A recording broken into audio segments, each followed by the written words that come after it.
Voltamos com o Rede Notícia e agora a gente vai bater um papo com o jornalista político Orion Teixeira. O assunto é a crise diplomática entre o Brasil e os Estados Unidos e os desdobramentos no mundo político brasileiro. Obrigado, Orion. Orion está com a gente numa videochamada. Quero agradecer você mais uma vez por participar com a gente aqui do Rede Notícia. Obrigado, Orion. Boa tarde.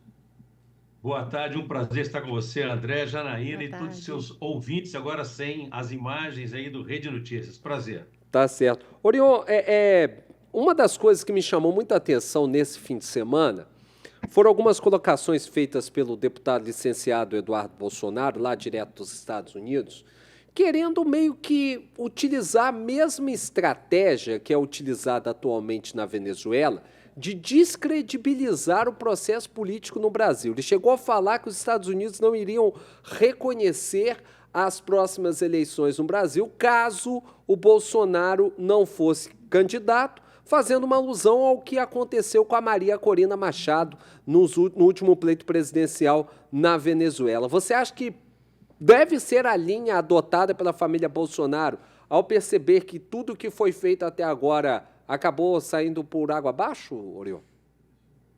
André, a linha adotada pela família Bolsonaro, a prática mais recorrente deles é a fake news, que virou política de Estado quando eles estiveram, inclusive, no comando do país, né?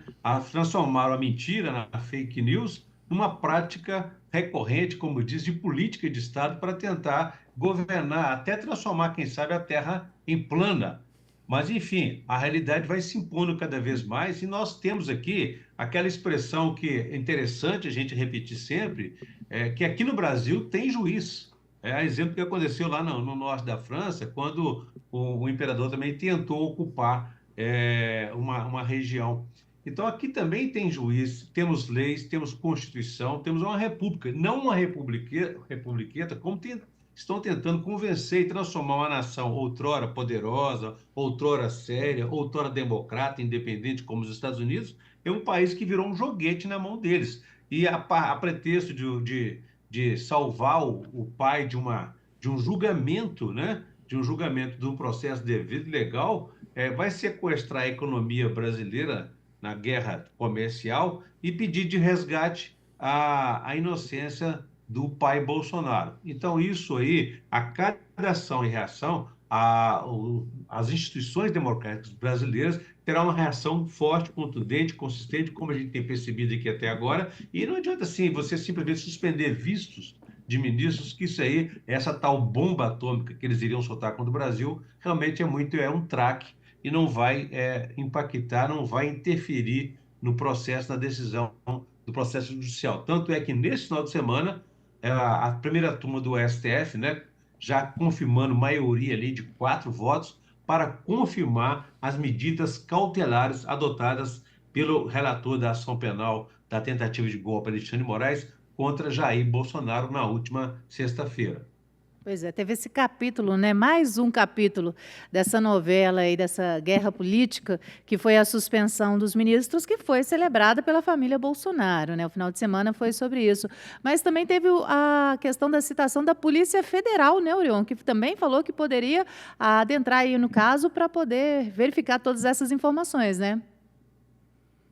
Já tentaram usar o Exército, estão tentando usar todos os órgãos republicanos constitucionalmente constituídos aí para tentar confundir e movimentar, pelo menos aí a bolha bolsonarista, como aconteceu nesse final de semana. No domingo tivemos manifestações por algumas capitais aí contra as decisões do STF. Na véspera tivemos também no sábado movimentação da esquerda em ato público também aprovando essas medidas. Então, esse processo ele tende a se acirrar cada vez mais, desde que os Estados Unidos se permitam, né, a se rebaixarem como uso político de uma família contra uma nação constituída, formada, democraticamente eleita. Então, assim, é impensável que um país como os Estados Unidos se deixe usar dessa forma nesse processo aí, que eu acho que a tendência é o STF daqui para frente a tomar medidas mais rigorosas que vão abalar esse mundo bolsonarista. Orion, antes dessa crise entre Brasil e Estados Unidos, né, a gente via um problema de popularidade enfrentado pelo presidente Lula, né, que vinha patinando nos números, tinha muitas dificuldades em relação à tocada da economia, veio aquela questão da crise do IOF, que fez com que a popularidade ficasse ainda no pior patamar desde o início desse terceiro mandato Lula. Só que o que a gente conseguiu perceber é que após esse processo, não só a retomada da popularidade foi sendo dada progressivamente, mas a gente viu um Lula bem diferente do que a gente vinha vendo até aqui. Um Lula mesmo que resolveu assumir o protagonismo da história, falar mesmo, adotar até um tom mais forte, mais contundente.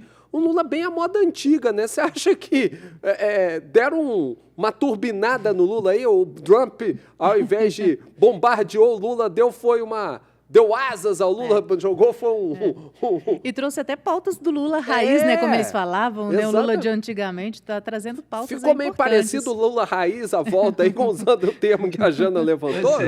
André, Janaína, exatamente isso. A gente percebeu que o Trump tem sido mais amigo de Lula do que do próprio Bolsonaro, porque a reação de Lula foi muito compatível, condizente com o momento que o país está vivendo, muito explicitamente uma realidade de um país tentando ameaçar o outro. Então, aquele sentimento de verdadeiro patriotismo, verdadeiro nacionalismo, de defesa da soberania nacional está prevalecendo, porque ele só está ameaçando situações perfeitamente constitucionais do Brasil e legítimas e aprovadas pelos brasileiros, como o PIX, por exemplo. Então, vamos historiar aqui essas crises que levaram, por exemplo, à impopularidade do Lula.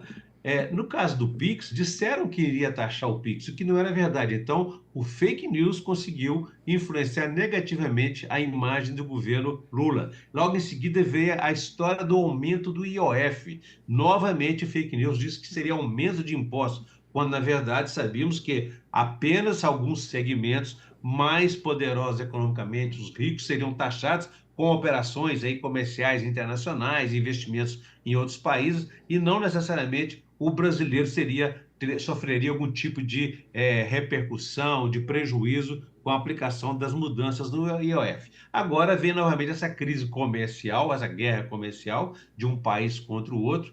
Então ficou muito explícito, muito claro, quem está a favor de quem. Aqueles que se diziam patriotas, defensores do Brasil, estão agindo contra o Brasil lá nos Estados Unidos, conspirando contra o Brasil, contra a nossa economia, afetando empresas, afetando empresários e afetando empregos de muita gente. Então é bom nessa hora que essas coisas fiquem bem claras, e eu acho que nesse momento aí o Lula se viu chamado a partir para frente, sem ficar fazendo aquele jogo de cintura, buscando ter o apoio do Centrão, o apoio da classe empresarial. É sabidamente que não há como ele ter apoio desses segmentos, porque ele faz um governo que realmente não está na pauta da Faria Lima, na pauta dos grandes empresários. Então, fica essa situação aí, o Lula vai ter que realmente reagir e mostrar a que veio e a quem que o governo dele se destina.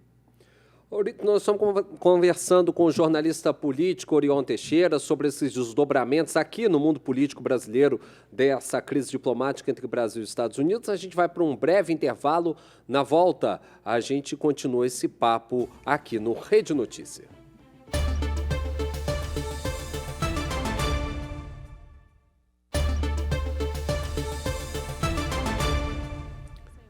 Estamos de volta aqui com Rede Notícias e seguimos o papo com o jornalista político Orion Teixeira. O assunto é a crise diplomática entre Brasil e Estados Unidos e os desdobramentos no mundo político brasileiro. Orion, no bloco passado a gente terminou falando justamente sobre essa nova postura do Lula e todos os problemas que o Lula vinha enfrentando até então. Um dos problemas que o Lula vinha enfrentando é essa relação conflituosa com o Congresso Nacional. Você estava falando, Lula estava adotando um tom mais ameno, tentando buscar trazer o Centrão para o seu lado. era complicado conversar com o agronegócio, era complicado conversar com o empresariado, mas o que a gente percebeu também, a partir dessa postura do Trump e o anúncio da aplicação das medidas aí alfandegárias, a aplicação da taxa dos 50% para os produtos brasileiros, a primeira das pancadas e dos sustos foi a Faria Lima, como você disse, através da Fiesp, afirmando que não dá para aturar isso daí. O agronegócio seguiu a mesma linha. Você acha que pode ser o vácuo aí que o Lula estava precisando para poder conversar com o pessoal e justamente adotando o tom de negociar, conseguir fazer com que esses grupos que antes o diálogo estava mais difícil fique um pouco mais fácil? É por aí, André. Tem que fazer desse limão uma limonada, né? Porque, é como diz, você não vai conquistar o apoio do agronegócio, do empresariado, dos industriais, porque você é presidente da República e faz um esforço tremendo para que as medidas sejam adotadas de acordo com essas reivindicações que eles costumam fazer. Então, fazer desse limão limonada é fazer o quê? É mostrar para o brasileiro o que esse governo está fazendo ou deixando de fazer, quer dizer, dialogar com a população e não tentar ficar fazendo esse jogo para ter o apoio desses setores. Não são eles que vão conduzir o país, que vão conduzir as eleições no ano que vem. Então, o Lula tem que mostrar o que tem feito nesses 3 anos de governo, quase 3 anos de governo, e governar para quem precisa de governar realmente. Porque quem foi mais impactado com essas medidas aí alopradas envolvendo aí Trump, os Bolsonaros, foram o próprio setor produtivo, né, o agronegócio, as indústrias, no campo das exportações, né? Embora o Brasil sempre deu lucro para os Estados Unidos. E agora é buscar novos mercados, como tem feito desde o início deste governo, com mais de 300 novos mercados, e continuar avançando nas negociações com a Europa, com outros países, para que a Ásia, para que o país não fique dependente, não fique refém de um outro país, como deseja o norte-americano Donald Trump, que até o momento ele tem adotado bravatas como forma de governar, né, contra o Canadá, México e outros países aí, e de tanto com a própria China, ele já recuou várias vezes. Então, não precisamos ficar assustados com esse tigre de papel. O importante é que o governo faça o seu trabalho e não caia nessa pilha de tentar se pautar pelo que querem os americanos, se pautar pelo que querem os bolsonaros, porque o governo dele é feito para os brasileiros e não deve ficar aí nessa pauta ideológica, perdendo tempo com essa briga e simplesmente fazer o que tem que ser feito e informar os brasileiros. E, Orion, como é que fica os candidatos, né, os pré-candidatos bolsonaristas nessa situação toda? Como é que é a sua avaliação? Pois é, Janaína, você veja bem, o único nome, quer dizer, o principal dele seria o próprio Bolsonaro, mas está inelegível e a tendência agora, a situação dele é se agravar, caminhando até para uma prisão. Então, dentro desse campo bolsonarista, o único nome que eles têm com capacidade, com competitividade para estar numa disputa presidencial, tentar derrotar Lula, o único nome que eles têm é o governador de São Paulo, Tarcísio Freitas. Não por acaso, ele tem adotado uma postura de defesa de Bolsonaro, mas um tom pacificador, buscando manter as pontes ligadas aí ao Supremo Tribunal Federal. Então, Bolsonaro vai ter ainda a clareza de perceber que ele vai precisar de Tarcísio, porque se Tarcísio for eleito, é o único que poderá, sendo eleito, lhe conceder o indulto presidencial para tirá-lo da prisão. E até mesmo num processo de negociação, já que ele tem essa capacidade, tem trânsito, tem diálogo junto aos ministros do STF, tentar amenizar a situação do Bolsonaro e mantê-lo, por exemplo, numa domiciliar, como ele está hoje. Hoje ele está com prisão domiciliar, com tornozeleira e com restrições de horário para sair de casa e para conversar com determinados ou não conversar com aliados e segmentos do seu campo. Com restrição também nas redes sociais, né? Restrição também. de tudo, praticamente. Não pode falar com aliados, alguns aliados envolvidos na investigação da tentativa de golpe de 8 de janeiro, também com a atuação diplomática, e a situação ficou bem complicada para o Bolsonaro, de verdade. Orion, obrigado mais uma vez por estar com a gente. Pois não? Só para acrescentar, Bolsonaro recebeu a visita do governador Romeu Zema na última semana, que foi lá lhe comunicar, pedir apoio para ser candidato dele nas eleições do ano que vem. Mas, Ao que se sabe, Bolsonaro descarta tanto Zema como um de seus filhos, que não tem essa projeção nacional, essa capacidade, como disse há pouco, de ganhar a eleição e ajudá-lo aonde ele precisa, que é receber o indulto presidencial para sair da prisão, a iminente prisão que esse julgamento está caminhando. Obrigado mais uma vez, Orion Teixeira, pela Obrigado. participação com a gente aqui no Rede Notícias. Uma boa semana para você, Orion. Um abraço para você, André, Janaína e todos os mais. seus ouvintes aí da Rede Notícias. Um abraço. Está terminando o Rede Notícia, agradecendo a você, a sua companhia, que está nos assistindo pela tela da TV Horizonte, também no YouTube, no TV Horizonte .oficial, e nos ouvindo na América FM nos 107,1 e na Cultura M nos 830 kHz. Te faço um convite, acesse o Instagram da TV Horizonte Oficial e também do Rádio América Oficial. Conheça tudo da nossa programação por lá. E o Rede Notícias também está lá no YouTube. Segue a gente, se inscreva no nosso canal Rede Notícia TVH e também no canal oficial da TV Horizonte, que é tvhorizonte.oficial. E agora é hora de saber de futebol, né, André? Exatamente, Júnior Brasil, bola na rede, repercutindo esse cruzeirão cabuloso que virou um trem sem freio, passando por cima de todo mundo. E o Galo, hein? Eita, galão. Tudo isso a partir de agora. A gente tá de volta amanhã, a partir de meio-dia. Uma boa semana para cada um de vocês. Boa semana, boa tarde. Tchau, tchau.